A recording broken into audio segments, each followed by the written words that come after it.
Oh, we're live. Hi, Hello. everyone. Um, we are Rem and Johnel from Prospo, and we would like to thank the tech communities group for organizing this wonderful event. And we are honored to be a part of this. My boss is very eager to to be for us to be a huge part of the event. And for today, I think we would be having talks on career paths in the startup space.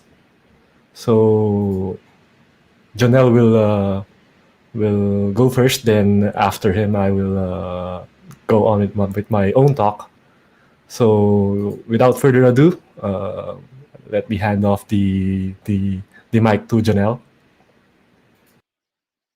All right. Thanks, Rem. Uh, Again, good afternoon to everyone. And as Rem said, it's a privilege to be here talking with you today. And also thank you to everyone who took the time to join this session. And I hope you get some value out of it. Um, so as Rem mentioned, my name is Johnel Bacani, and I'm currently the data team lead at Prospo. And in my talk, I want to share about my experience in the industry, how I got into it, and what it's like to be working at Prospo. So the first topic in my outline is shifting careers. So um, there's a lot of us out there. I'm sure we are. I'm one of you who shifted careers even later on in our working life. And I want to share with you my experience, hopefully to connect and maybe to some of you who are thinking about shifting careers. I hope this will be helpful. I imagine that in that time that I was contemplating shifting, a talk like this would have been really helpful to me. So I want to emphasize though that this is my experience and it's not a solution or one formula for everyone. So uh, disclaimer. The other thing I want to share with you is what it's like working at Prospel, tech startup, a foreign tech startup. So yeah, let's dive into it. So first, I want to share a bit about my background or well, my work and educational background. I graduated with a degree in geodetic engineering, and I have to say it was quite an experience to go through college. Took me 7 years to finish my degree because of a lot of factors like transferring schools and shifting courses. And at the moment of and towards the end of that degree, I was feeling um, unoptimistic about my future career because if you're like me, I've heard, I've been trained to think that a good degree is what you need to have a good career in the future.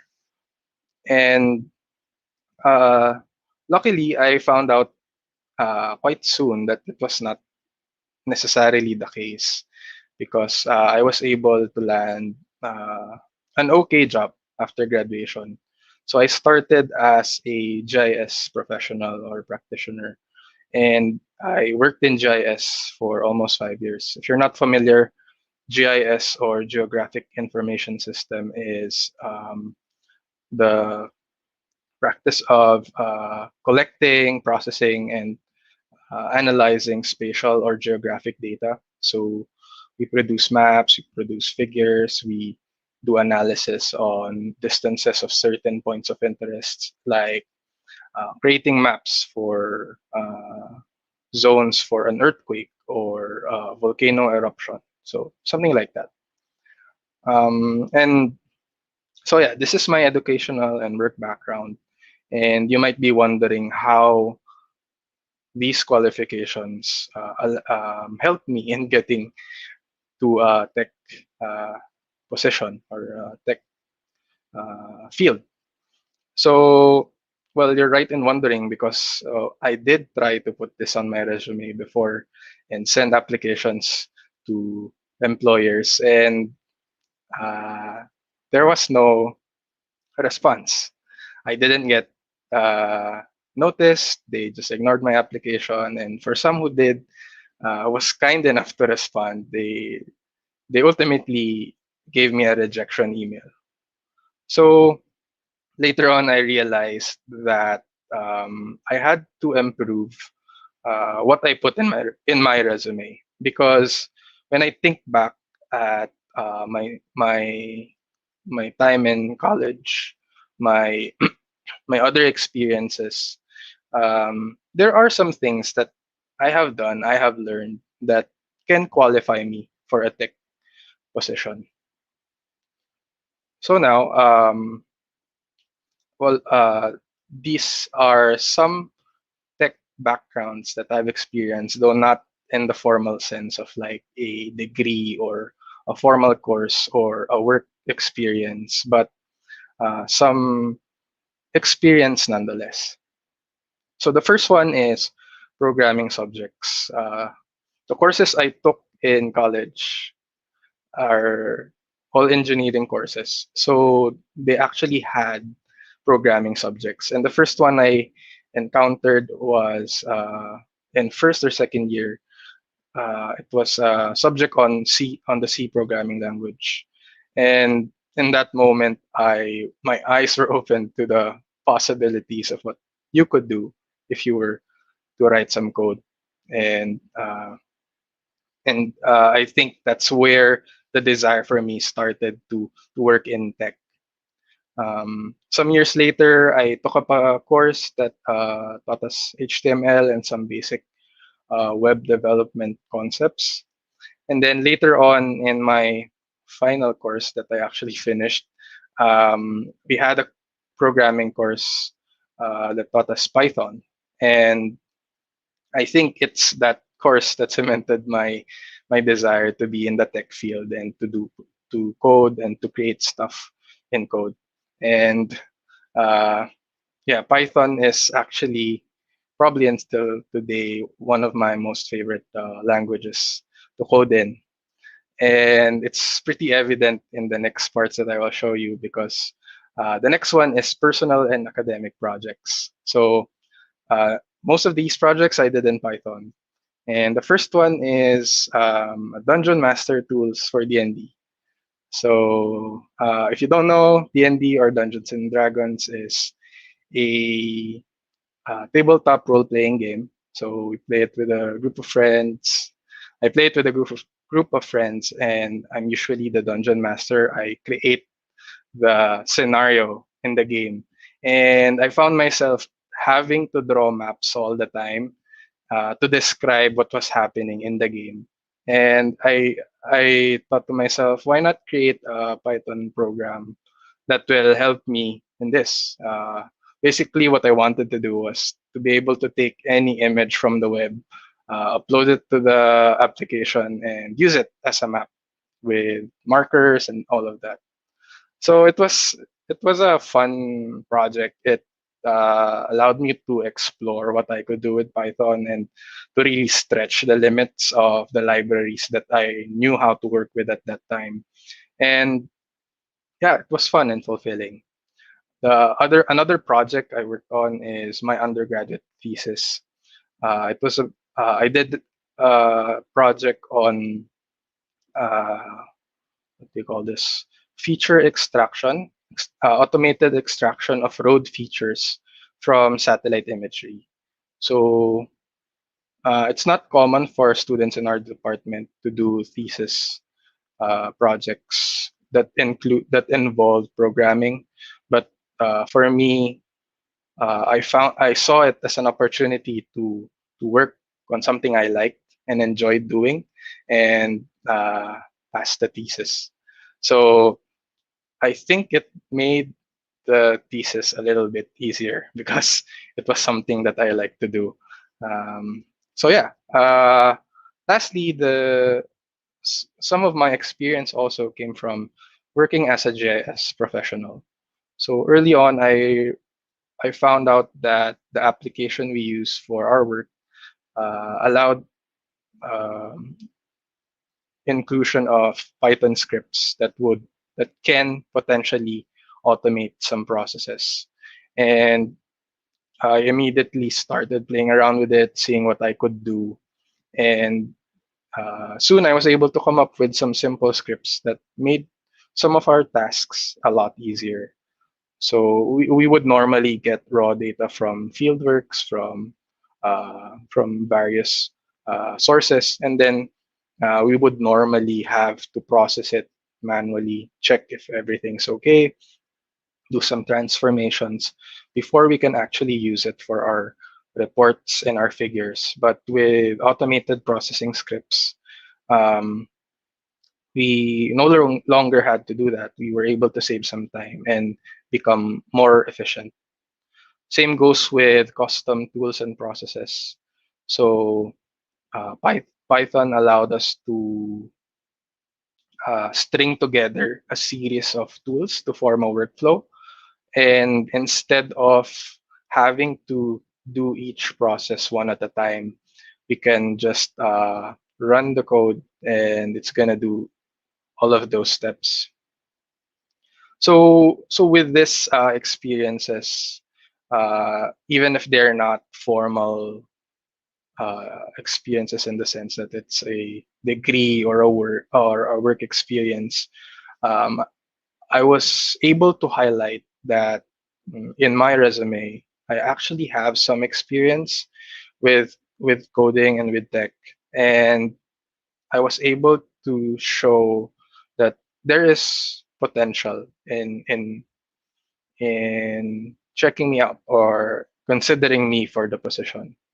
So I did just that. I incorporated these experiences to my resume, and uh, thankfully, Prospel didn't disregard my application. They called me up for an interview.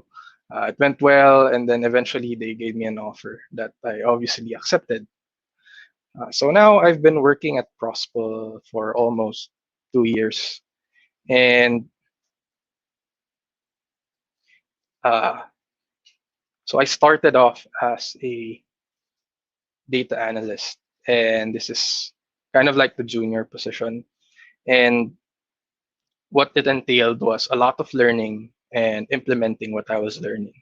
So it was a really starting level position. I had to learn the processes in the company, how we do things, what are the workflows, and I had to implement them. I had to familiarize myself with and master doing these things. And at that time, it was a lot of web scraping. That's one of the main tasks that I was doing then.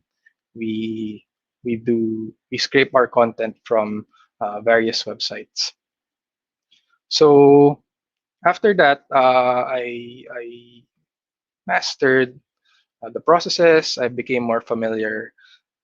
The next step, I was able to start to evaluate our processes, start questioning and trying to identify bottlenecks or blockers. And that's actually part of the next role that I was able to get, which is a more senior role, the data specialist. And this one entailed evaluation and improvement.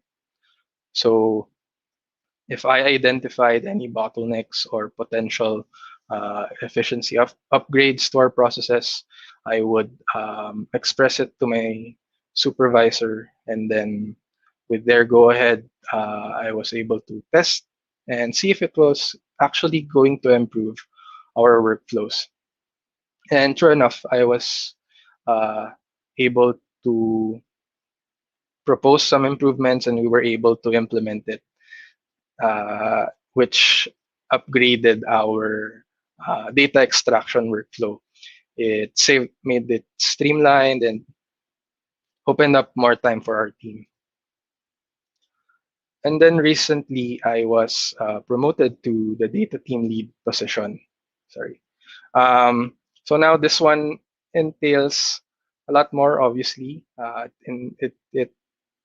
It required me to be involved in planning and management of all the workflows that the data team is in charge with. So this also entails working with other teams, seeing how we can complement their goals, and ultimately complement the whole organization's goal. Now, um, now all of these steps that I went through uh, required a lot of learning, a lot of initiative and hard work that I had to really uh, do extra and to really learn what was the right thing to do. How can I be better? And I am still learning. Actually, it's there's still a long way to go, and um, I'm very eager what the next steps are. Um, but I've talked a lot about what I've been doing, but to be honest, a large part of it is also coming from the employer. So the next part, I just want to highlight a few things that I think is great about working at Prospol and how it ultimately allowed me to uh, even dream of doing these things that I'm doing now. So first is there is a great work culture at Prospol.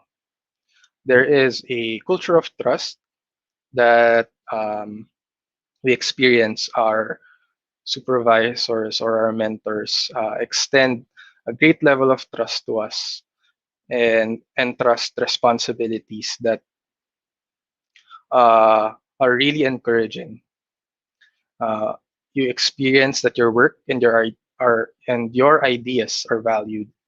So when I come up to my supervisor and I express some of my thoughts or ideas, I really feel listened to, and there's really proof that they will entertain what you're saying. The next uh, point is supportive supervisors. So I told a little about how we improved our data extraction workflow a while ago, and that's just proof of this. That someone new like me suggesting improvements, and my supervisor was very quick to support and back me up and allow me to do testing, allow me to devote time and resources to that testing. And that's, I think that's really great. I have experience with other employers or supervisors where um, improvements like this are not encouraged. So this is such a great thing if you want your employees to really grow. And lastly, good compensation. So this one's a no-brainer. We obviously work for this is one of the main things why we work, obviously. But I saw a post recently about this. It went something like high pay doesn't necessarily make your employee work better, but if your employee is not thinking about finances, not worrying about finances, then your employee can focus more and delivering a good job. And I think that's very important in in a company culture. So there, on to some final tips or probably a summary of what I shared with you. Um, if you are looking to shift to the tech field, uh, here's what worked for me, and maybe you can apply it also. Number one is to show initiative. So code when you can. When you have an opportunity to do something tech related, you can whip out your coding skills and hone it. Do it. Code whenever you can. Another thing is you can take courses online. I wasn't able to share much about it, but I also did this. There's a lot. There's so much resources you can check up online. Second thing is work hard. So it's the truth that it's the reality that you are playing catch up because you are shifting, and there's a lot of others who have studied studied the work already, even in college, and you're really playing catch up. And if you're not working hard, you won't be able to catch up. Lastly, take risks. So before I landed a job with Prospel, there were a lot of rejections, a lot of failed attempts to apply. So without those, I wouldn't have found Prospel. I wouldn't have known that what things I should have improved. So yeah, I encourage you, take the risk, give it a try. You never know if you don't test it out. So there. Thank you very much for listening. We will entertain some of your questions later, but for now, I'm passing it over to Rem to uh, for him to give his talk and his story. Thank you for the wonderful talk, Johnel. Hi again, guys. I am Rem, also from Prospo. And my talk will be quite similar to Johnel's. And since I also am a career shifter, although I took a different route, but pretty similar. So yeah, the title of my talk is from corporate electrical engineer to startup web app engineer. So this is fourfold. I've shifted from corporate to startup, and from being a licensed electrical engineer to web app engineer. So before anything else, some shameless plug. I maintain my own Facebook page. It's called kuya.dev. So if you type this in your browser right now, it would redirect you to my Facebook page. So if you are interested in following my thoughts and my posts, you could access this. So with that out of the way, so my talk is consists of a few sections. The first section would be I'll be talking about my career prior to being a web developer, and what after that transitioning to the web development space, the tech space, and what currently my role is. And I will also discuss the thought process that I went through while I was transitioning and creating my career, my current career, or building my current career here in the technology space. Then at the end of the talk, I will discuss pointers on how you could also hopefully jump into a tech career space if you're a career shifter, or if you're currently looking for a job. Increase your chances of getting that dream tech role. So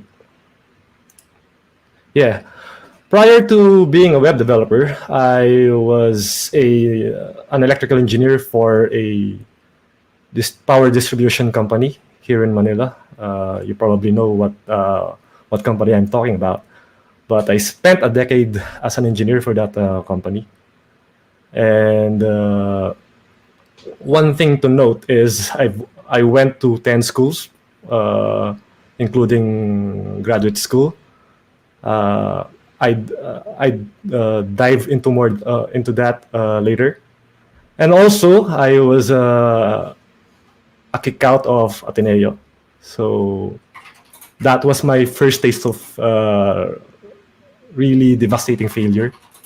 When I was after 2 years in Ateneo, I got booted out. So right after a decade in as an electrical engineer, I shifted into web development. And currently, I have 5 years of experience in the technology industry. And yeah, I am now a senior JS engineer in Prospo. Previously, I've held lead JS developer positions in a few more, two or three startup companies. I am also active in the tech community space here in the Philippines. I am a co-founder and community manager of Free Code Camp Manila, and I am also part of the core team of React.js Philippines. I also am an author of a Chrome extension that surprisingly has 10,000 plus users. I'll also discuss that later. So my current role, I am now a senior JS engineer, as I mentioned in Prospo. So my role entails architecting new user-focused solutions, very high level, and I also help the leadership create tech and data-driven strategies. I present them with tech research, and if anyone has plans on creating some feature or product on our company, I would be the one to say, and together with my CTO, we would be the ones to say that if it's possible, and if it's or if we could create a roadmap towards that goal.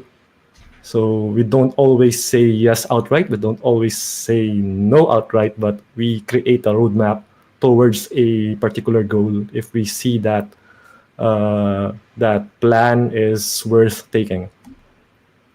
So I also optimize, refactor, and replace existing solutions.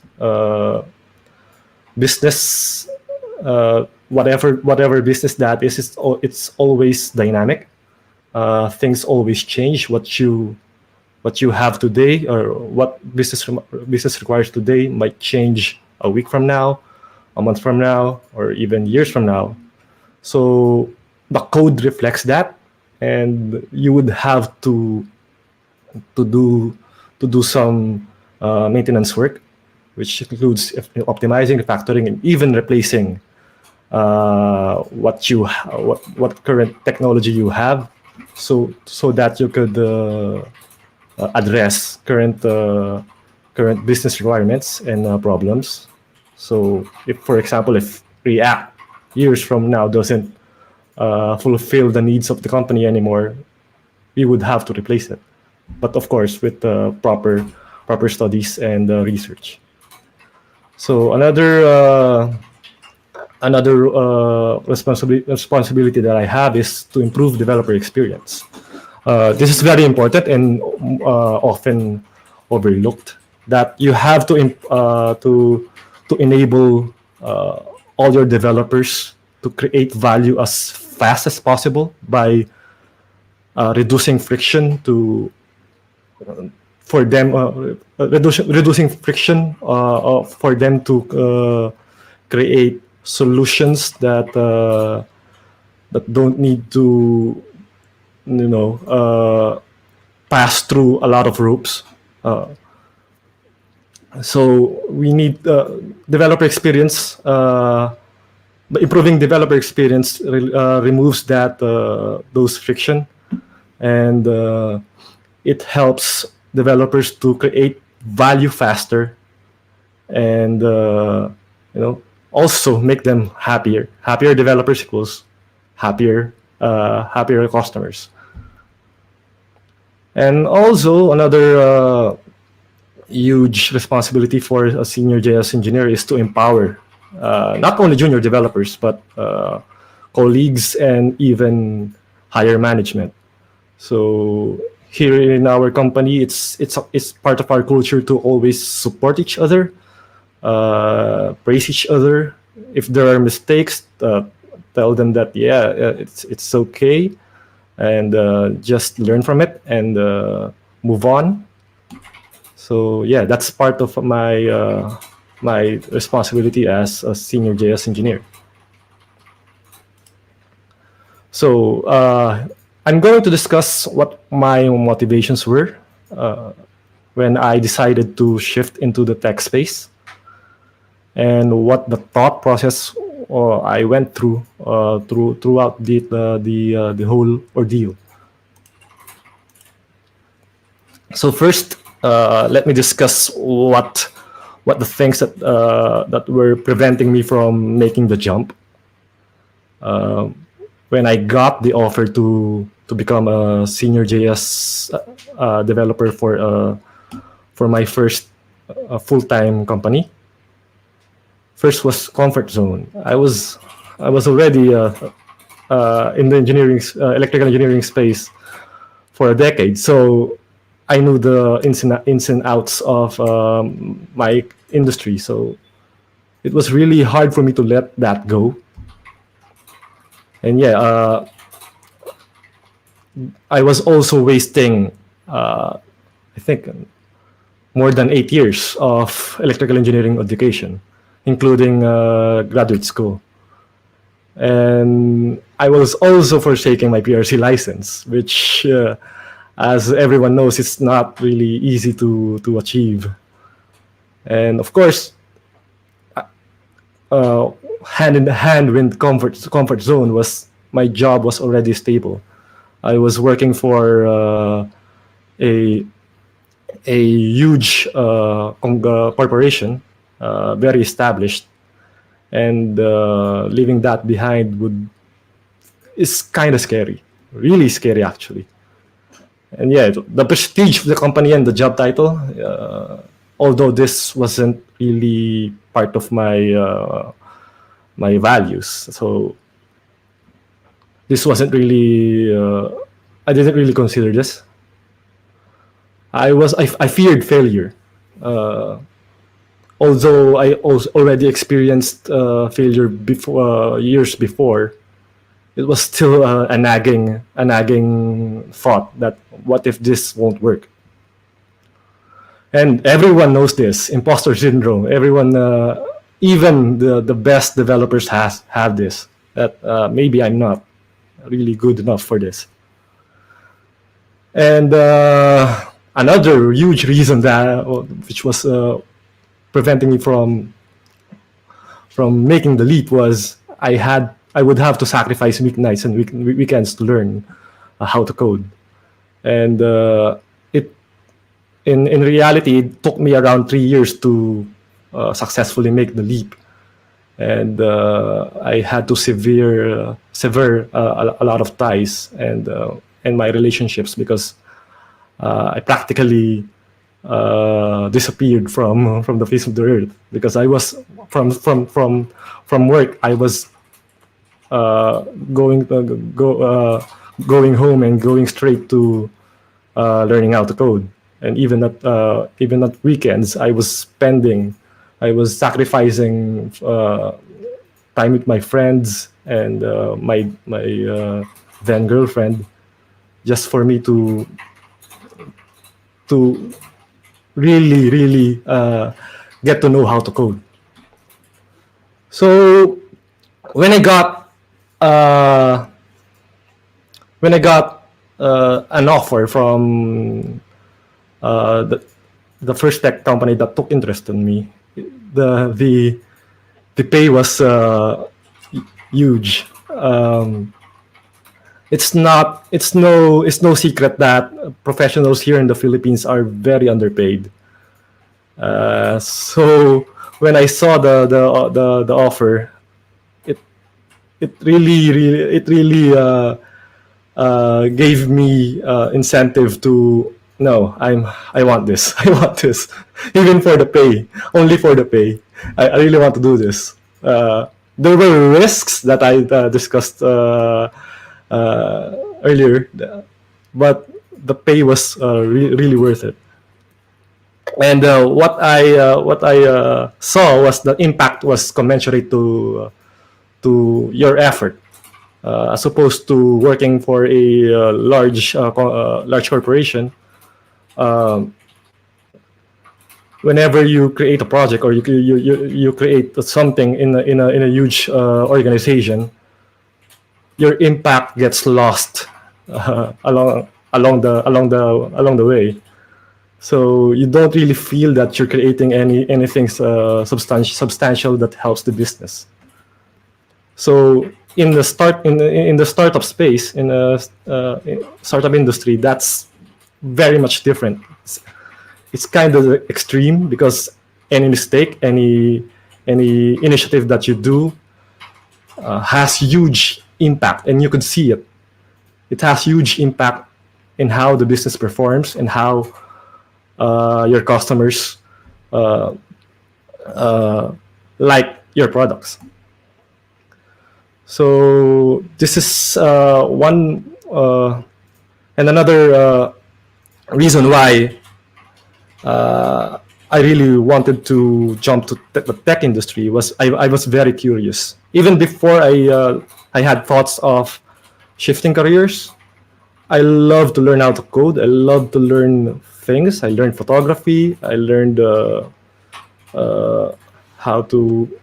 I was actually trying to learn how to build mobile applications, and even in the corporate setting, I was trying to build applications to help streamline our processes. So yeah, I think I could. Most of the reasons here are have been discussed already by Johnel, but I would like to highlight the this one, aligned with my mission and advocacies. Uh, when I finally got into the tech space,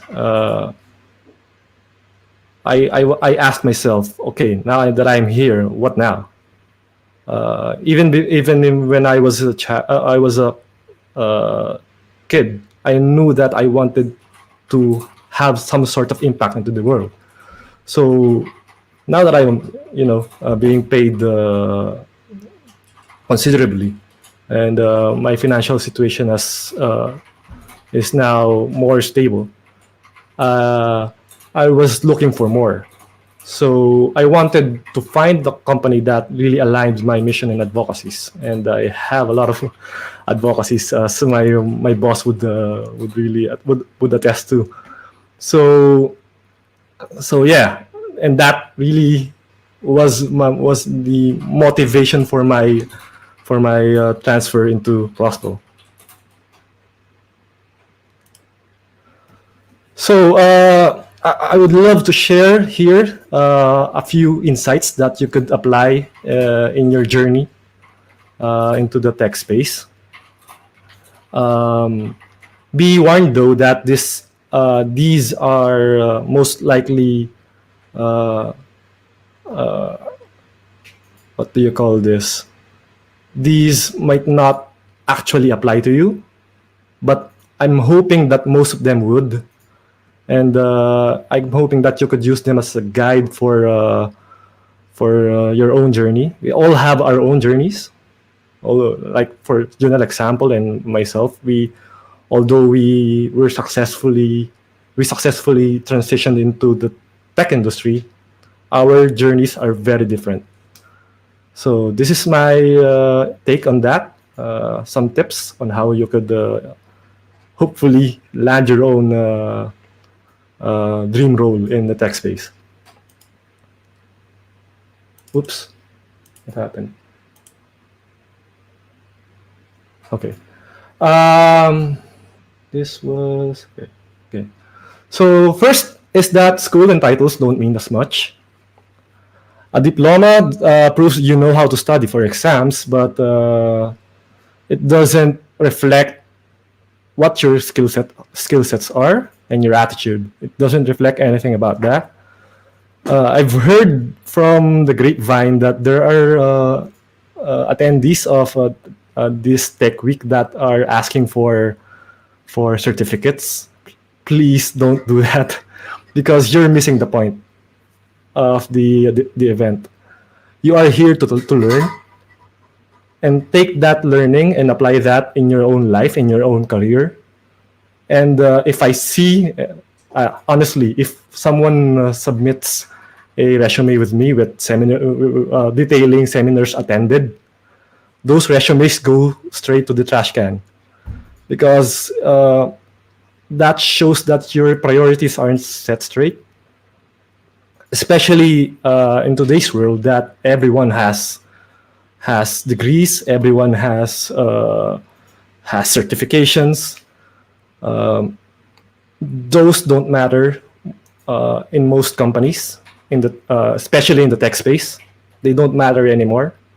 Maybe in the Philippines they do, but if you want to get a role in a foreign startup, they don't matter anymore.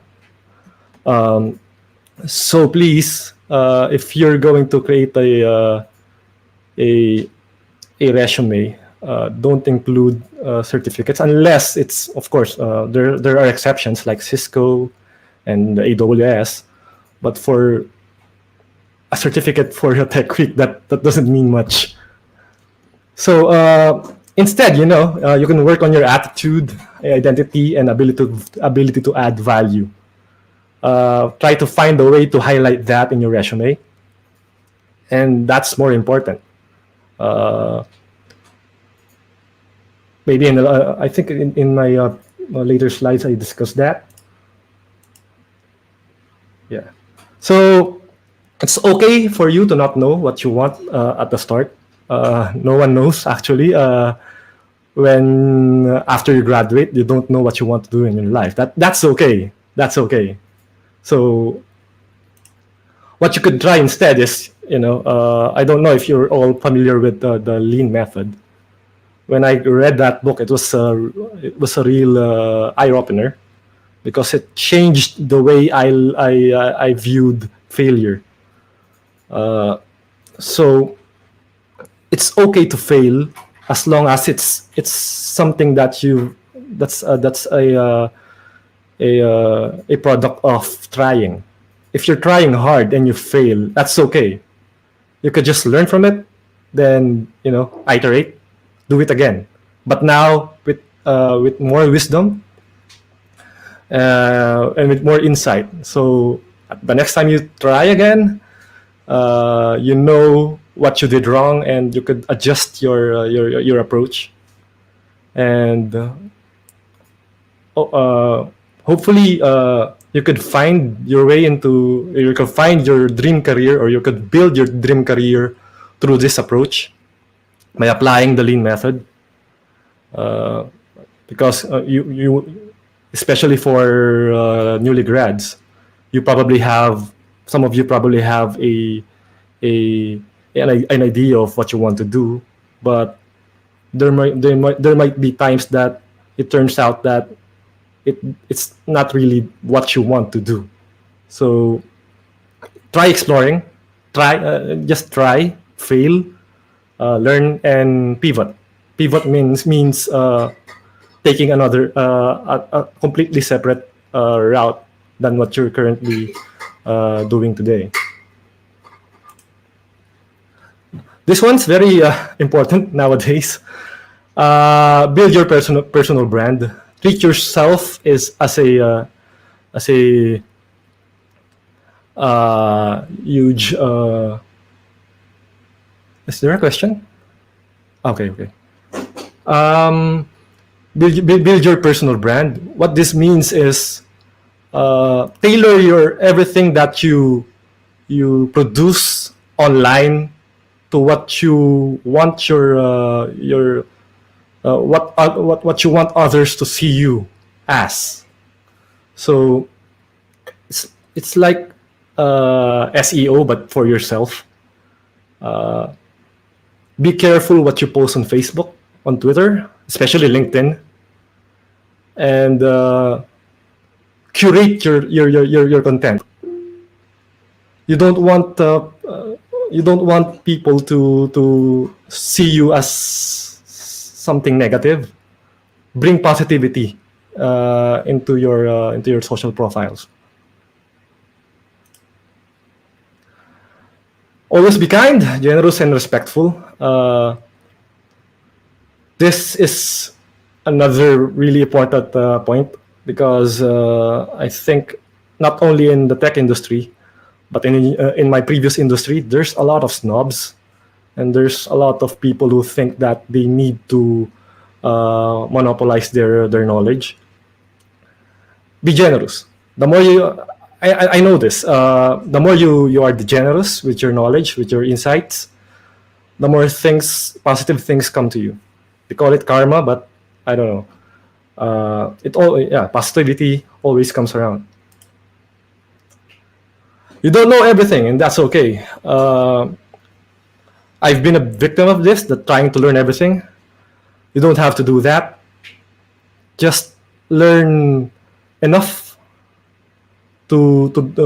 just learn enough to do your job, or just learn enough to land that particular role. Don't stress yourself to try to learn everything because the tech industry is so vast, so huge that you'll feel really overwhelmed. Instead, treat every situation as an opportunity to learn. You know, every interaction with the colleagues, with anyone, even your barber, you have something to learn from anyone, from vendors, from barbers, from drivers. There's so much to learn in this world. So yeah, stay curious, but don't try to learn everything. Don't limit yourself to local opportunities. Especially in this pandemic, it has opened up our market to a lot of foreign companies. So right now, build your LinkedIn and target, place keywords there that target foreign companies. Full stack is kind of a myth. What I'm saying what I'm saying here is, it does exist, but it exists in different ways in each company. So I don't advise people wanting to go full stack. Instead, be a specialist. Know what you're really, really good at and specialize in that. Then have, I think, minor specializations. Like in medicine, there are specialists and there are generalists in general medicine, but the specialists are the one who are really right up there.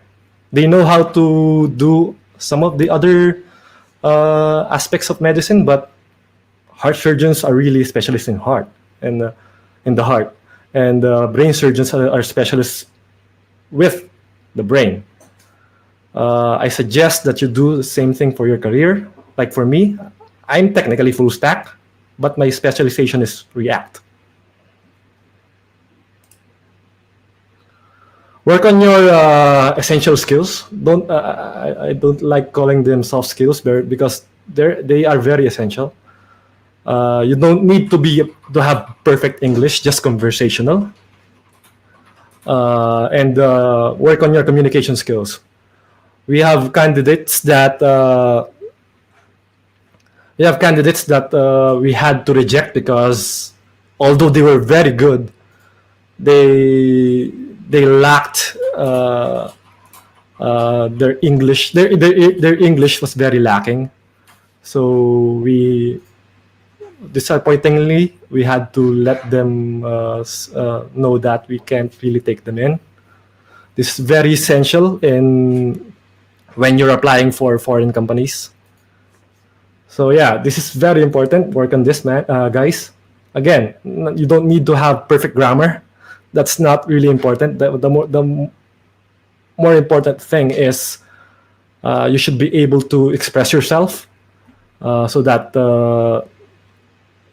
um, so that your team in the international setting would be able to understand what you're trying to say. Give back and build your network. Um, this is an insider tip actually. This is a life hack, career hack actually. The best opportunities out there can be found in networks. Go to meetups, volunteer, and I'm plugging here Free Code Camp Manila, which I'm part of, and React.js Philippines.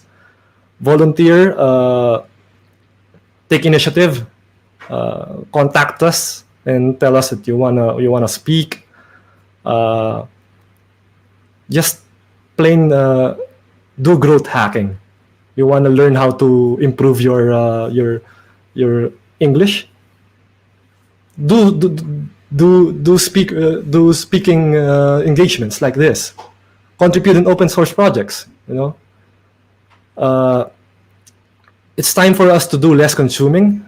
I mean, less Netflix, less anime, and let's create more projects. Even personal projects like what I shared a while ago about the Chrome extension that I made. That's currently helping 10,000 people. I don't have time to discuss it, but I hope that more Filipinos would get into that. Create personal projects that solve your own problems, and hopefully, in the process, solves other people's problems. Again, another shameless plug. This ties into my talk actually. That I'm Prospel just launched Grad Philippines here in our country. It's a platform for people to find help graduates and newly graduates to find the perfect career for them. So we are helping. We hope to be of help to everyone here who are trying to find their way in this world. So we offer here an example here that there's content that we are hoping that could help you decide which career path you want to take. This is what we call day in the life story, where we invite employers of certain companies to create content here that would give them insights, give you insight into what it is like to work for that company. So yeah, for that I'm ending my talk. I think we still have a few minutes for Q&A.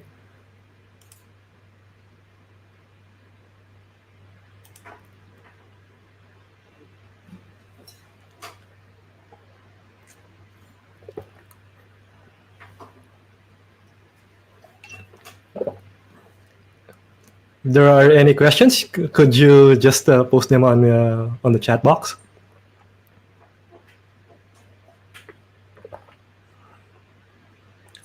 This is a very good question. Would you take? Sure. For me, when I was I was very lucky because I had a job, but yeah, I had a job, so I just tried applying, and if I was always being rejected. And what I did was to treat this rejection, these rejections, as a way to learn about more about the industry and more about these companies. What do they need? And I actually reached out to these companies every time I got rejected. What do you think I needed to improve on? And most of them are gracious in answering my questions, and it helped me to improve myself even further until I got that finally someone gave a chance to me. Cool. Uh, yeah, I had similar experiences, and yeah, you're right. It can hit hard and can crumble your confidence. But for me, what I would normally do is just take a break from applying. Like, just give yourself some time to recover and uh, practice, learn a few new things, and then start applying again. Because what you didn't know before, you could know now. So it's it's only a matter of time before you qualify for something that you really like. So yeah, I think we are coming up to the end of our time slot. So Yeah. Guys, there are still a lot of talks after this. I invite you to watch the slots. I personally would be a part of the slot for React.js Philippines and Free Code Camp tomorrow. I think around 8 p.m. So hopefully I could see you guys there. So with that, I would like to thank everyone for this opportunity and taking the time to watch our talks. Hopefully, you guys picked a tip or two that you could apply in your careers and I think there journeys. are some questions. Huh? Do Two you more still questions? have time? Sure, sure, sure. uh, at what point did you realize you were ready to do application of your learning non-traditionally? Uh, Jonelle. Okay. I think that, yeah, you're right. This is probably directed at me. Hmm. Probably when I've gained something new, like a new skill or a new piece of knowledge that I think will help me, then I would try to apply again. Or simply when I find new opportunities that are not the ones that rejected me in, in the first time. So, yeah. Yeah. For me, I whenever we have meetups in Free Code Camp, Manila, excuse me, this is the often being asked. When do I know that when I'm ready? I tell them you don't. You will never feel ready. Even today, I feel like I'm not ready for this role. But the only thing that you can do to overcome that is just to apply. Uh, find a company that you think interests you and just apply. And if they reject you, then fine. Uh, Talk to them and ask why and try to improve. Yeah. Any more question? What is?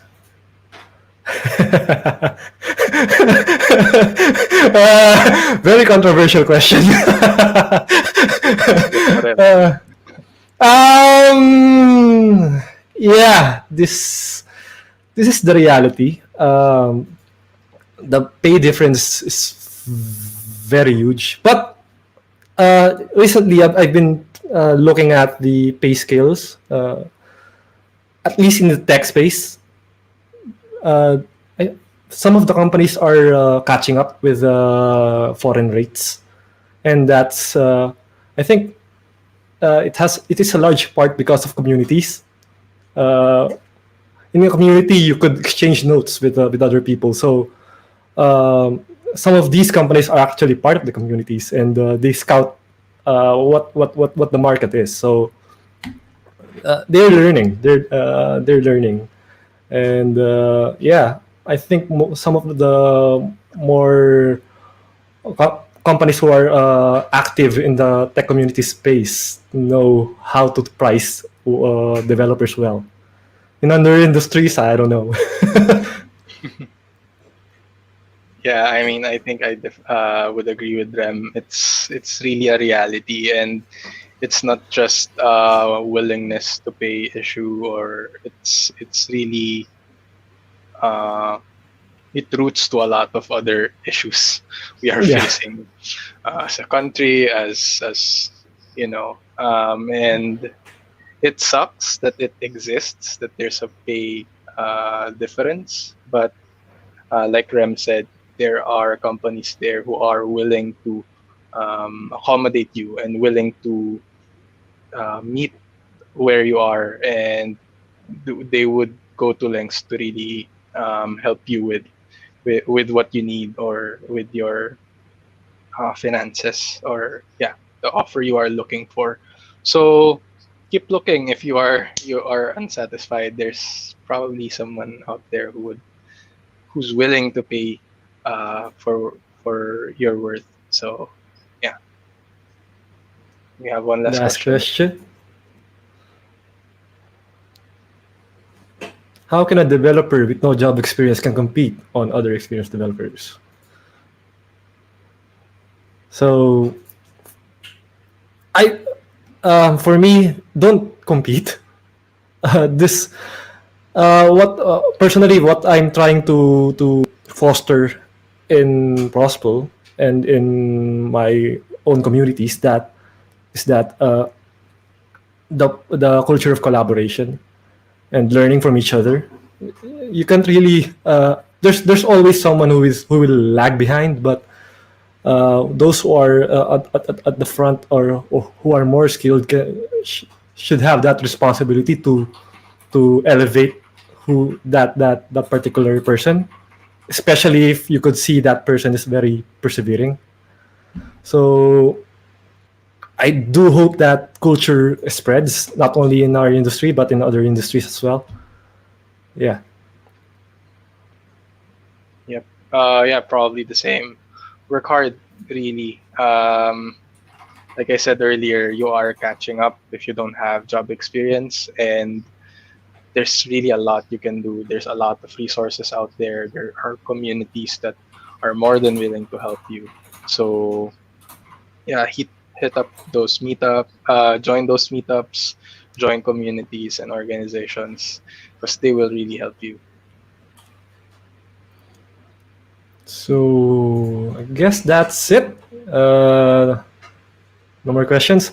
Again, thank you everyone, and would love to catch you tomorrow on on the 8 p.m. slot for Free Code Camp and React.js Philippines. And I think Prospel already also has a slot on Friday. Friday, yeah.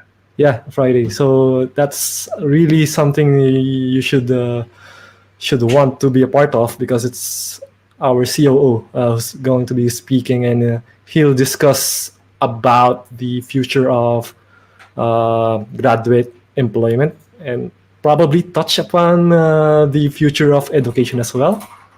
So yeah, hope to see you guys there. Any Thank you, parting everyone. thoughts? Thoughts, Janelle? No, you said it well. No. So Thanks. yeah, thanks everyone. Thank you for this chance, and hope to see you soon. Bye, guys.